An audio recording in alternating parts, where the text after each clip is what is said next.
much soy sauce does he think the Chinese can use? They don't know that soybeans are animal feed. It's unbelievable.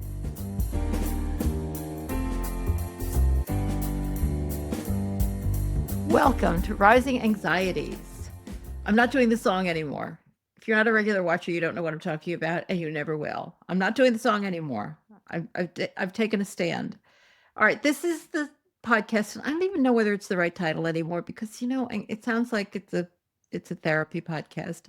But anyway, it's where we kind of unpack the things that are making the meat industry anxious, and there are quite a few things. We are among them. And then also unpacking some of the things that make us anxious about the meat industry. I can't talk about all the things that are making us anxious about everything because let's face it, I don't have that kind of time. All right. I'm going to start by talking about something that I saw on something I was watching on YouTube. It was the Bulwark podcast with the host Tim Miller, and it covers the news of the day.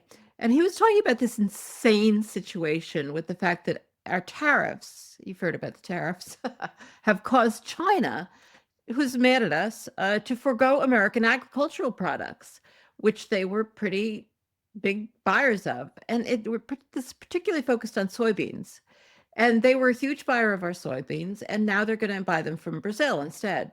All right, so because now American soybean farmers have no place to sell their soybeans,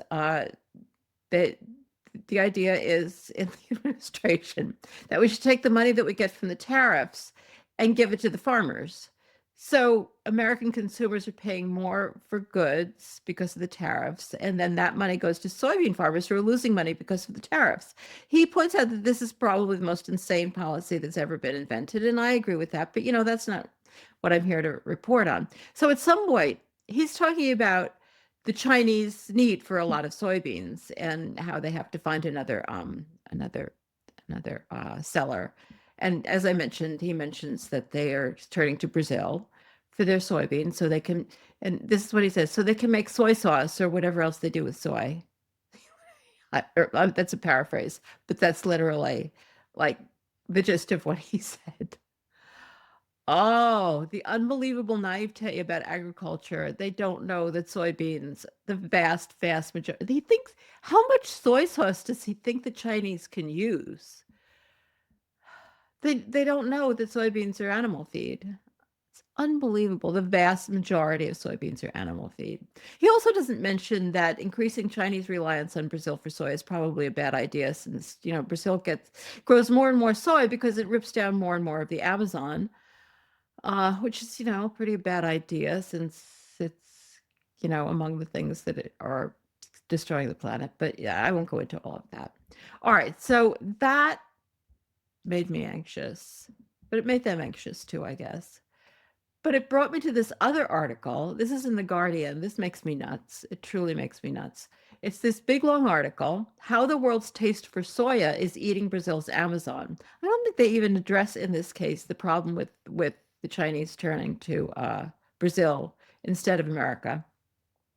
And it points out cultivation of the crop has made a few wealthy, but at a huge cost to untouched forest as it spreads across vast areas of former wilderness. And it is actually a really great breakdown of what's going on in the Amazon and how they are growing all of this soy and how they just have the market for it. It's really a lot of information here if you're interested in that. I'm not. I'm not gonna lie. So I'm not gonna go into all of that, but it's good. It's really good. Nowhere in this article, which is pretty long, do they mention that soy is used for animal feed. No, like the whole article is about how soy is destroying the Amazon, and nowhere do they mention what the soy is used for. Like the world is insane, just insane. All right, this is another article from The Guardian to let The Guardian off the hook for that one stupid article. This is a good article. And actually, it was inspired by Sentient Media. And this is what Sentient Media does. It puts out all these articles for us to read, which is great because they're very, very informative. But they also try to encourage other outlets to write articles about these same topics, which they otherwise wouldn't, because as we all know, there is a bit of a blind spot when it comes to talking about animal agriculture. And so this article, which did make it, was inspired by sentient media, which the Guardian acknowledged, which is great, is a great article. Meat is a leading emission source, but few outlets report on it, analysis finds. So this is exactly addressing the problem I was just talking about that nobody's talking that the Guardian did just in that other article. And now the Guardian is talking about how it's a really bad thing to do. And they're saying that because of sentient media. So yay for sentient media. Sentient media, this article says, reveals less than 4% of climate news stories mention animal agriculture as source of carbon emissions. I'm not surprised, you're not either, but it's nice to know that, there's some attention starting to be paid by this. It points out that food and agriculture contribute 1/3. They're not just talking about animal agriculture. Contribute 1/3 of global greenhouse gas emissions, second only to the burning of fossil fuels. And I know some other people who, judge those numbers differently and attribute even more to food and agriculture. And yet the vast majority of media coverage of the climate crisis overlooks this critical sector.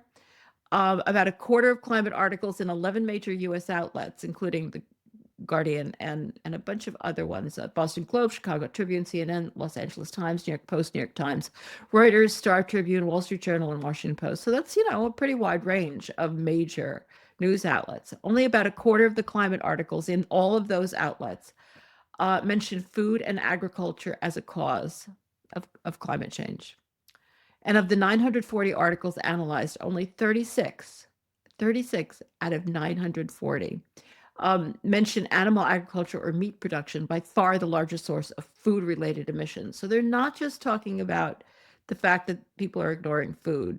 They're talking about the fact that people are ignoring food and people are ignoring animal-based food, which is the most important type of food. As as you all know, I'm preaching to people who already know this, but I'm pointing out that maybe they'll catch on to this as well.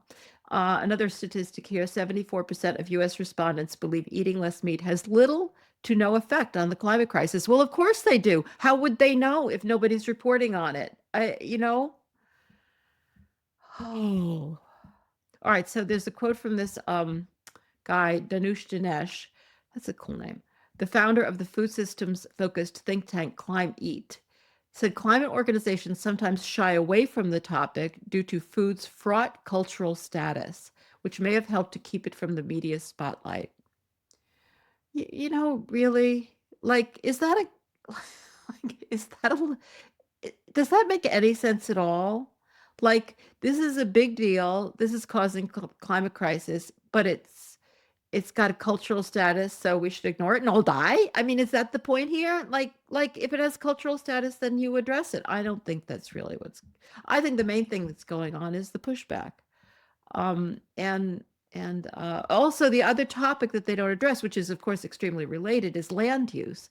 Only about 15% of stories analyzed by sentient media mention land use changes in connection with the climate crisis, i.e. like the Amazon, like all of it, like this is the other way in which animal agriculture is destroying the climate. It's not just it's that they're permanently changing the use of land from forest to agricultural land. And it says conversion of forest into agricultural land takes an unthinkable toll, responsible globally for as much carbon emissions each year as the entire United States.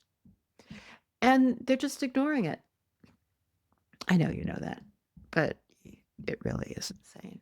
All right, new topic, and not in the Guardian. This is from Rise for Animals. And so I'm not sure anybody in the press is covering it. Maybe they are. I'm sure they're not. But Ridgeland nabs industry insider to reshape its quote unquote story. All right, you've all heard of Ridgeland Laboratory, Ridgeland Farms, they call it, this dog breeder. And they've gotten in a lot of trouble. They're facing some legal scrutiny because of the work of Direct Action Everywhere and other advocates. There's been community backlash and some political problems, criticized in the press, whatever, and they're upset. They don't like to be criticized, and so they're hiring the old, they got a stable of people who take care of this for them, and one of them is this guy Jim Newman. a quote, longtime industry communications strategist who served as director of strategic communications for Americans for Medical Progress, and really charming organization.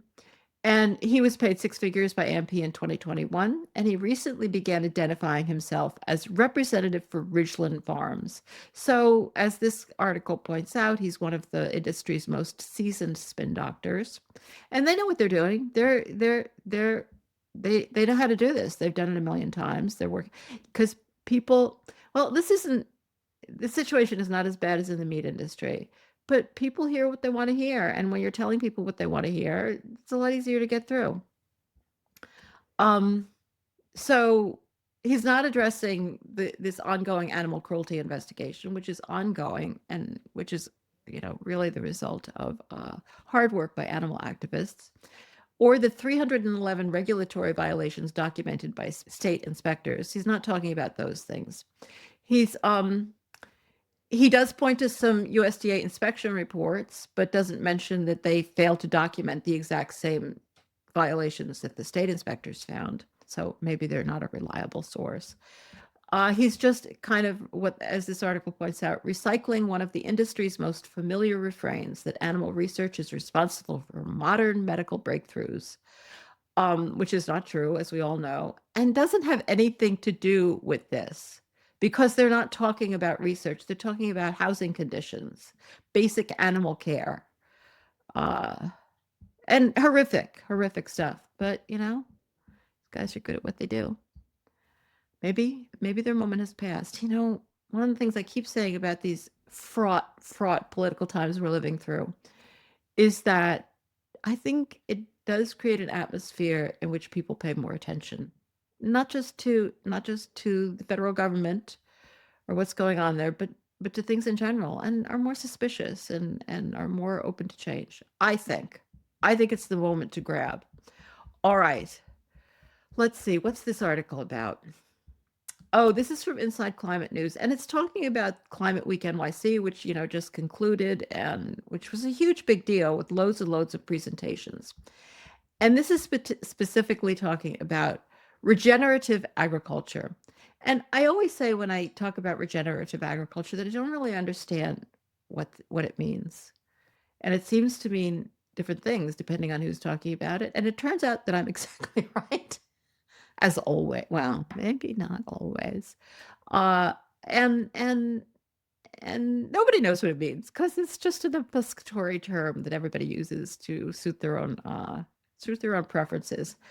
Regenerative agriculture is all over the agenda at Climate Week NIC, but what does it mean? Critics say the term is vague and are pushing for specific standards so consumers aren't lured into false climate promises. This is by Georgina Gustin. And yeah, it can mean almost anything a producer or marketer wants it to, because it's not, this article points out, because it's not defined anywhere in the law or even in regulations. The federal agencies that oversee the food industry, like the USDA and the FDA, are ignoring the term, and everybody uses it, and everybody thinks it means something, and it doesn't mean anything. And there were some people who tried to work this out at the heavy use of the term at Climate Week, but I don't think they really got anywhere. People just use it, and as I said 2.5 minutes ago, people like to hear things that they like to hear, and then they believe them. And if they use other terms like organic, organic is defined. If they use climate smart, that can be they can be sued for that if it's really for environmental working groups sued Tyson for marketing its beef as climate smart. And though that lawsuit was never resolved, they're not using that term anymore. So yeah, that means something. But what does regenerative mean? So they like it because it doesn't mean anything. That's how that works. All right. There's a lot of information. It's true of all of the articles that I kind of talk about here. There's a lot of information here that you might want to know, and I highly recommend it, because that term is going to come up a lot because they're in love with it. All right. This is disgrace. The Environmental Defense Fund. I don't know the difference between all the different environmental groups. So I don't really know who's who and who's good and who's bad. I mean, I know a little bit, but but I don't know anything about the Environmental Defense Fund. But this was pointed out by Kenny Torella. I don't know what this podcast would do without Kenny Torella telling us stuff. But he just posted this on Blue Sky that there's this article that the Environmental Defense Fund has put up on their website. I guess it's a blog. Um, Without financing solutions, farmers have to leave money and environmental benefits on the table. And where they got this article was they copied it with an attribution from Hoard's Dairyman, which is an industry site promoting dairy. And that's where they're getting their information at the Environmental Defense Fund. And they introduced the article by saying this: dairy farmers are already part of a high risk industry. The experience shared below shows how difficult it can be to align funding opportunities with farms' financial needs. Now, farmers are being left to absorb that risk with less support. To continue producing food for their communities and responsibly stewarding natural resources, farmers will need more flexibility from financial institutions and greater investments from stakeholders advancing sustainable agriculture. And I bet they want some money from the taxpayers too. That's my opinion. Dairy farmers. This is from an environmental group. All right, this is the article itself is written by somebody named Alice Crothers, who has a dairy farm that's been in either her or her husband's family for 8 generations. So, they're into it. And she points out that farmers want to adopt pro-environment farm management, but can't secure accessible financing. Did I mention that they have a dairy farm? So they've gotten money from they're on the Chesapeake Bay, or a tributary of the Chesapeake Bay. So they're among the people polluting the Chesapeake Bay, no doubt. And so they got money from Appalachian Stream Restoration, wetland studies, the Alliance of the Chesapeake Bay to do stream restoration. So this is where, your donated money is going to. They've gotten loans from Maryland Agricultural and Resource-Based Industry Development Corporation for their digester, their methane digester. Have you heard me talk about meth? So they produce the methane, and then this helps them use it. And so this is apparently what Maryland's tax money is going for. We were excited to be awarded an animal waste technology grant through the Maryland Department of Agriculture, but it's just not enough. I mean, that's her point. It's just not enough. They can't keep doing these environmental things. When I talk to other farmers about my experience, it's clear I'm not alone. Most farmers are proposing sustainability projects and being awarded funds, but have to drop them because the economics don't work. Well, then go out of business, find something else to do for a living. The U.S. dairy sector has ambitious environmental goals to achieve greenhouse gas neutrality. Oh, bullshit. Optimize water use and improve water quality. Yeah, they're the biggest water guzzlers on the planet. If we are to, well, I don't know what they are, but if we are to realize them, we must overcome these financing barriers. Just go into a business that actually pays you. Follow the laws that tell you not to pollute, just like everybody else does. And if you can't follow them and make money, do something else. This is my final quote. My husband and I view ourselves as stewards of the land. Do you? Well, I don't care how you view yourself. Like, you can view yourself however you want. It doesn't make it true. All right. I'm sorry. I know. Yeah. I get carried away. I get angry. All right. Bjorn Johan Olafsson, who writes a great Substack called More Than Meets the Eye. And he wrote an article on his Substack, and I thought it was kind of cheery. And so I thought I would end with something. No, it's not exactly cheery, but a lot of times we really feel bad when some vegan celebrity stops being vegan. And he basically says, well, his actual title is Why You Probably Don't Need to Worry About Ex-Vegan Celebrities, which is a relief because they all do it. It's annoying, and it's, you get excited about them, and then they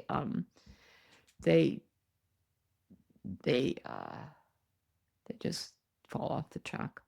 All right, but his point is that just because a celebrity does something doesn't mean people are going to do it, particularly any kind of diet change, and maybe even especially veganism. And it has been identified, veganism changing from, this is really important to note for vegan advocacy too. Veganism is an example of complex social contagion. People need exposure to an idea multiple times from multiple sources before they will make a change. And that certainly sounds true.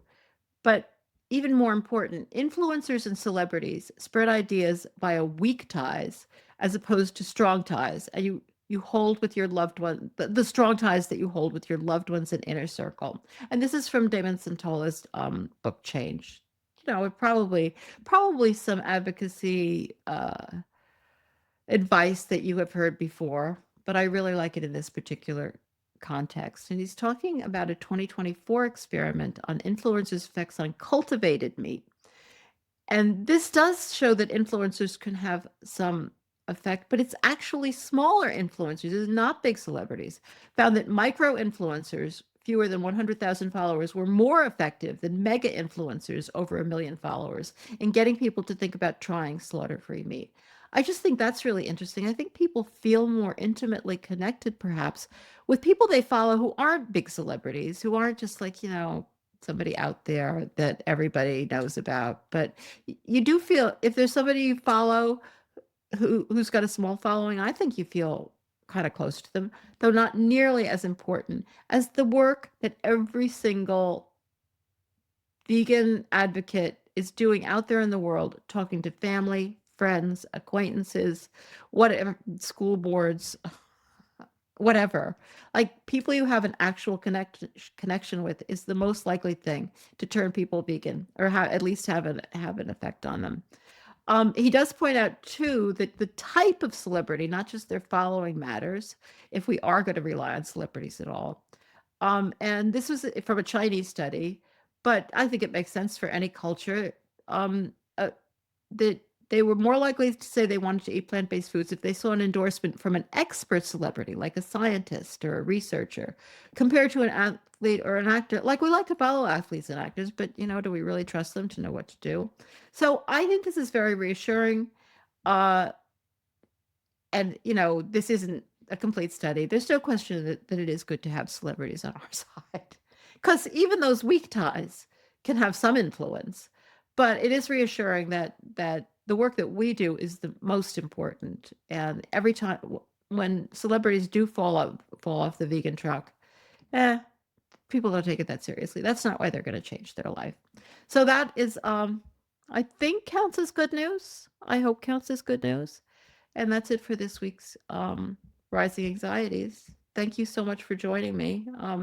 Don't forget to turn in to our other podcast, The Hen Report and the Our Hen Has interview. And this week, I am excited about this interview. I'm looking forward to interviewing Tracy Ryman. And she is the new president over at PETA, which is extraordinary. Ingrid Newkirk has been heading up PETA for as long as I can remember. And I am really excited to find out what's going to happen at PETA, because, some of you may like PETA, some of you may not. Some of you may have mixed feelings. I'm a fan myself. And regardless of how you feel about them, like, it's easy to, when you're involved in the animal rights movement and you look at your feed and you see all the different groups, and it's easy not to differentiate them. But there's big groups and there's small groups, just like there's mega influencers and minor influencers. And PETA's and mega, they're big. They have enormous influence in spreading the word about animals. So looking forward to hearing what the plans are. And thanks for tuning in. Don't forget to subscribe, either on your favorite podcatcher or on YouTube, and like once in a while. It really helps us out.